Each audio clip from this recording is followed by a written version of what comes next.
He stayed quiet while they laughed, while they whispered, while they left slurs on his locker. But when his father found out, silence was no longer an option. You think money makes you untouchable? That was the first thing JJ heard when he walked into the lunchroom on his third day at Belmont Academy.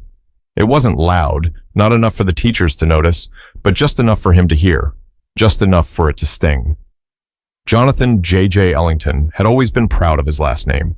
His father, Derrick Ellington, was one of the most successful tech CEOs in the country, a name that carried weight in boardrooms and business magazines. Their family lived in a mansion with a private tennis court, a swimming pool bigger than most hotels, and a security gate that kept the world at a safe distance. JJJ had never thought much about privilege. It was just the way life had always been. But here at Belmont Academy, none of that seemed to matter. The school was one of the most prestigious in Santa Barbara, California, a place where old money ruled and new money had to prove itself. The kind of school where last names were legacies, passed down like heirlooms, and where students carried themselves with the quiet confidence of knowing they belonged. JJ thought he'd fit in. After all, his dad was one of the wealthiest men in the state. He had all the same things his classmates did: the designer sneakers, the latest iPhone, the expensive watch. But something was different. The whispers started almost immediately. Does he even belong here? I mean, sure, his dad's rich, but his hair looks weird. I bet he got in because of some diversity quota. JJ tried to ignore it. He kept his head down, focused on his classes, and stayed polite. But the comments kept coming, sliding between conversations like knives hidden in soft voices. It wasn't just the students. The parents had their own way of making him feel like an outsider. They didn't say it outright, but JJ noticed how they never seemed to acknowledge his dad at school events, how they smiled tightly when they spoke to his mother, but never quite invited her into their circles, how their eyes lingered just a second too long when he walked past. JJ told himself he was imagining things, that he just had to prove himself. But then the prank started. The first time, he found his locker filled with crumpled paper and notes that read, "Go back where you came from." The second time, someone knocked his lunch tray out of his hands, laughing when his food spilled across the floor. The third time, he opened his backpack and found a single piece of paper inside. 5 words, written in thick black ink. "You'll never belong here." JJ clenched his jaw and stuffed the paper deep into his pocket. He wouldn't let them see him break. But that night, as he sat at the dinner table, pushing his food around his plate, his father noticed. "Something wrong?" Derrick asked, setting down his fork. JJ forced a smile. "Just tired." Derrick studied him for a long moment, but didn't push. Not yet. But the truth was, JJ wasn't just tired. He was exhausted. He thought Belmont Academy was supposed to be the place where he'd find friends, where he'd fit in, where people wouldn't see him as just a black kid in a school full of rich white kids. But now, he wasn't so sure. And the worst part? He had no idea how much worse it was going to get. But JJ didn't realize that no matter how hard he tried to blend in, some people were determined to push him out. JJ started keeping his head down. He figured if he stayed quiet, stayed out of the way, maybe they'd get bored and move on. That's what his mom always told him. "Kill him with kindness, baby.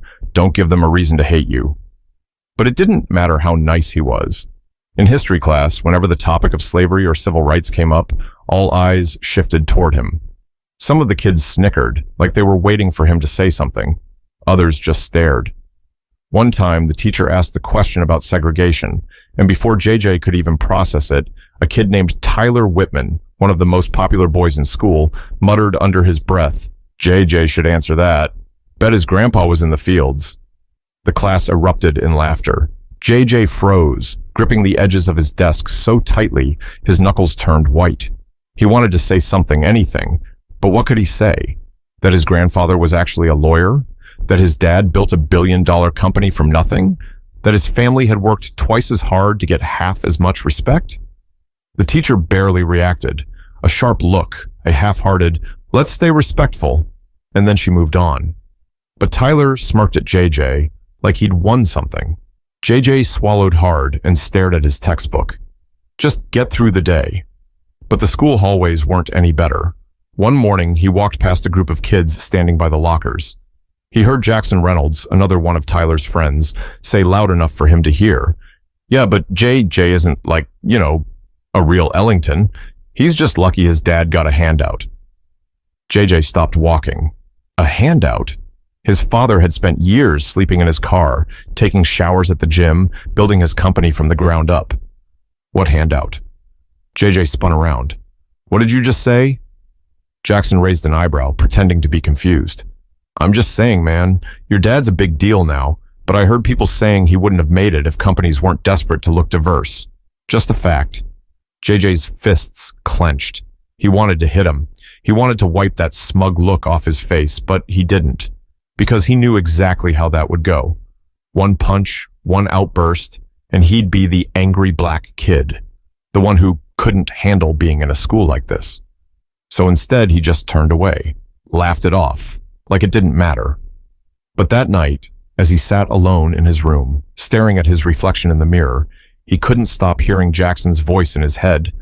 Not a real Ellington. Like, no matter what his father built, no matter how successful they were, it still wasn't enough. But JJ didn't realize how far they were willing to go to remind him of that, because the next morning, they made sure he'd never forget. But this time, it wasn't just words. This time, they wanted to break him.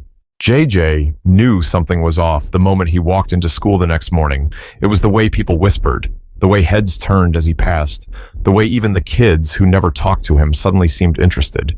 He didn't know why, until he got to his locker. The second he saw it, his stomach dropped. His locker had been covered in sticky notes, all different colors, slapped onto the metal like some twisted art project. He reached out, peeled one off. "Go back where you belong." His fingers tightened. Another one. "You don't fit in here." Another. "Diversity hire." And then the worst one. Big, bold letters scrawled across a piece of paper, taped dead center, and JJ ripped it down so fast his hands shook. His breath came out sharp, chest tight. Laughter echoed from behind him. He turned to see Tyler Whitman, Jackson Reynolds, and a few of their friends standing in a circle, smirking. Tyler leaned against the lockers, arms crossed. "What's wrong, Ellington? Thought you'd like the attention." JJ's throat burned, but he kept his face blank. "Real funny, Whitman. You think I care?" Tyler's grin widened. "You do, though." Jackson chuckled. "I mean, come on, JJ. We're just telling the truth. You're only here because your dad bought your way in. Or, wait." He snapped his fingers.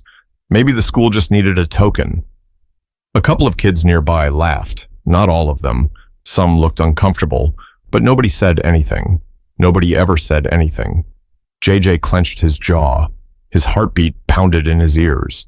He could feel it, that deep, ugly anger bubbling up, the one his father always warned him about. "You don't get to mess up like they do, JJ. One wrong move, and they'll never forget it." So he shoved the notes into his backpack, slammed his locker shut, and walked away. Tyler called after him, voice dripping with fake concern. "Aw, come on, don't be mad. We're just messing around." JJ didn't stop, didn't turn around, didn't let them see how much it hurt. That night, JJ sat on the edge of his bed, staring at his phone. His mom knocked on the door. "Dinner's ready, sweetheart." "I'm not hungry," he mumbled. A pause, then her voice softened. "You sure?" He forced himself to sound normal. "Yeah, just tired." Another pause, then footsteps walking away. JJ exhaled. He wanted to tell them. He wanted to tell his dad everything. But Derrick Ellington wasn't just any dad. He was a man who built an empire from nothing. A man who told JJ to never let people see him weak. A man who didn't have time for excuses. JJ couldn't be the son who complained about words, but the words wouldn't leave him alone, especially not the one on that note. He clenched his phone so hard his knuckles ached. Then finally, he did the one thing he swore he wouldn't do. He opened his texts and typed 3 words to his best friend, Andre. "I hate it here." But what JJ didn't know was that someone else had already seen the note, and this time, there was no ignoring it. Derrick Ellington had spent years fighting battles in boardrooms, shutting down doubters, proving to the world that he belonged at the top. But nothing prepared him for this. It started with a phone call, JJ's homeroom teacher, Ms. Caldwell, had called the house, voice tight, carefully measured. "Mr. Ellington, I think we need to talk about what's been happening to JJ at school." Derrick frowned, setting down the thick contract he'd been reviewing. He glanced at his wife, Renee, who stood nearby, already looking concerned. "What do you mean? What happened?" A pause. Then Ms. Caldwell said 4 words that sent a cold, sharp weight to his chest. "There was a note." JJ sat at the dinner table, barely touching his food. He kept his head down, pushing rice around his plate with his fork. His father watched him carefully. Finally, Derrick spoke. "I got a call from your teacher today."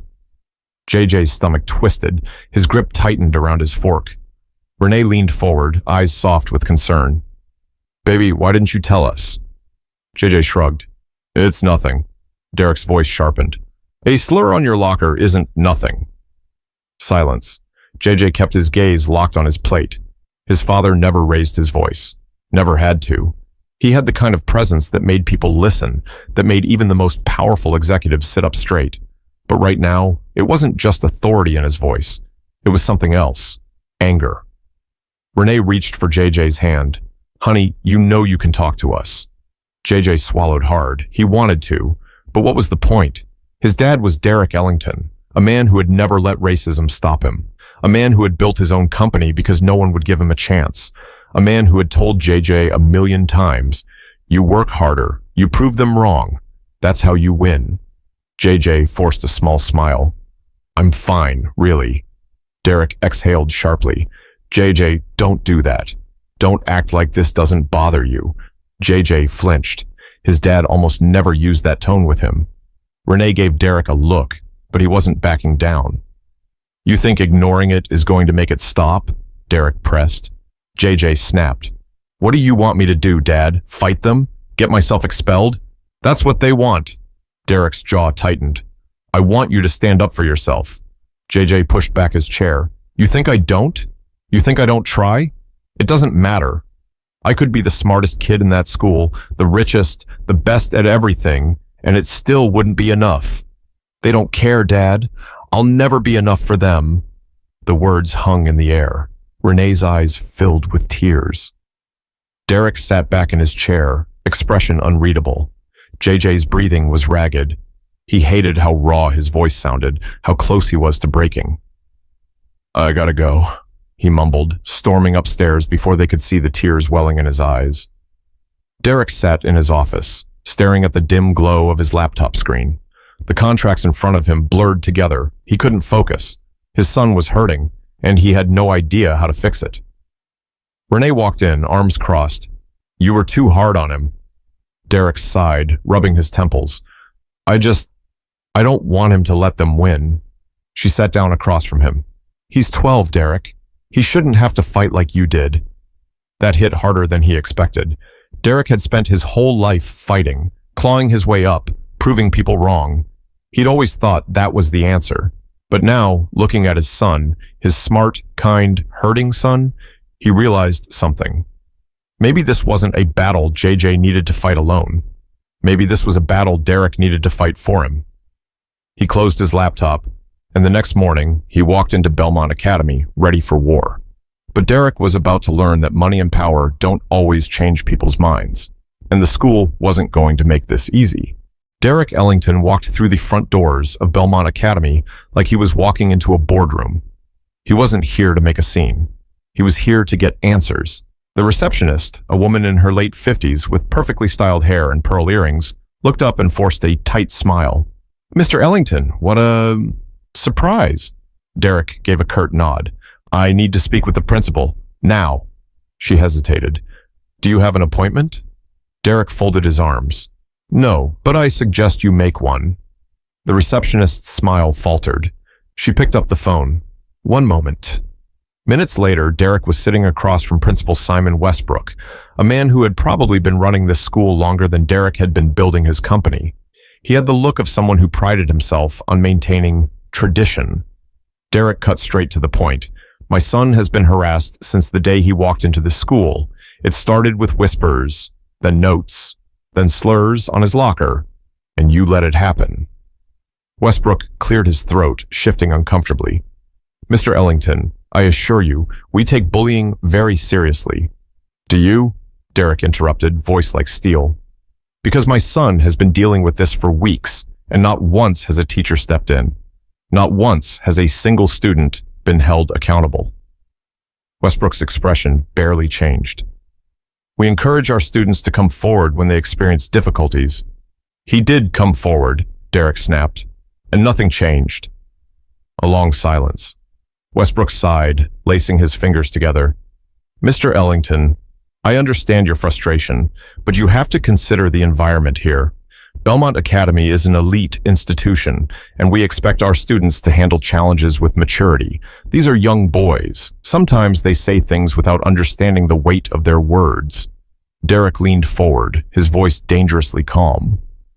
The word written on my son's locker had plenty of weight, and those young boys knew exactly what they were doing. Westbrook gave a tight, polite smile, the kind Derrick had seen in 1,000 corporate meetings, the kind that meant, we hear you, but we don't actually care. Perhaps this school just isn't the right fit for JJ, Westbrook said smoothly. If he's struggling to adjust, I'm sure there are other institutions that might better suit. Derrick's laugh was sharp. So now the problem is him? I didn't say that. You didn't have to. Silence. Then Derrick stood up. He straightened his suit jacket, looked Westbrook dead in the eye, and said, You think I'm just going to take my son and walk away? You don't know who you're dealing with. He turned and left without another word.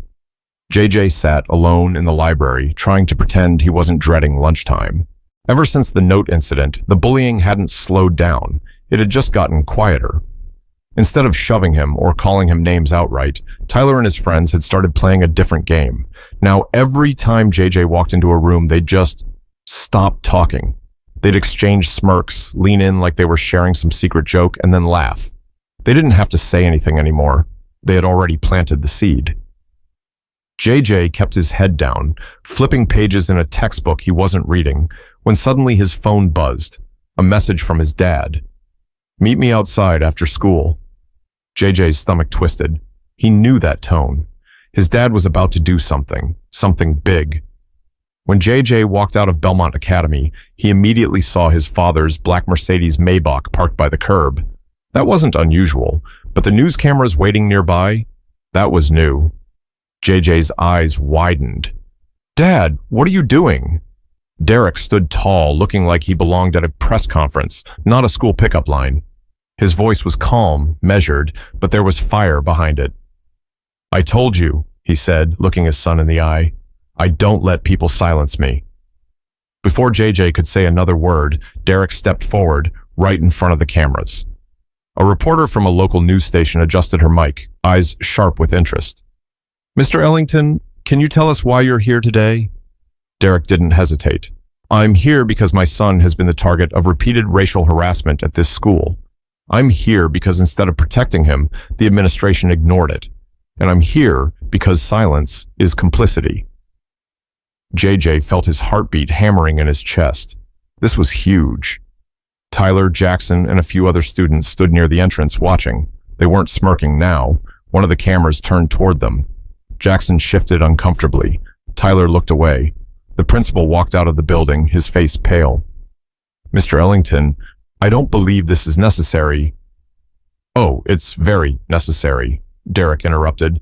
If my son isn't safe here, then no black child is. Silence. The weight of those words hung in the air. The principal looked at the cameras, suddenly aware of just how bad this looked. Derrick turned back to the reporters. I want parents to know what's happening here. I want students who have experienced this to come forward, and I want accountability. JJ swallowed hard, watching his father stand there fearless. For the first time in weeks, the weight in his chest felt a little lighter. Maybe things were about to change. Maybe he wasn't alone after all, but change doesn't come easy. And some people weren't ready to let go of their power without a fight. The next morning, Belmont Academy was in chaos. The story had spread overnight.